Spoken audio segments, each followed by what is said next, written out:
Sharh surasi Makka da nozil qilingan 8 oyatdan iborat. Sharh ochish demak.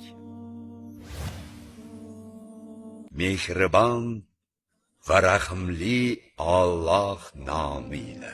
Ey Muhammad, ko'ksingizni ilm va hikmatga keng ochib qo'ymadikmi?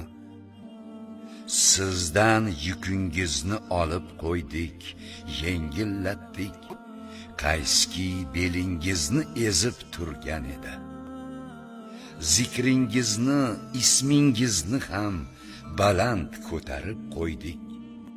Bas albatta har bir qiyinchilik bilan birga yengillik bordir. Albatta har bir qiyinchilik bilan birga yengillik bordir.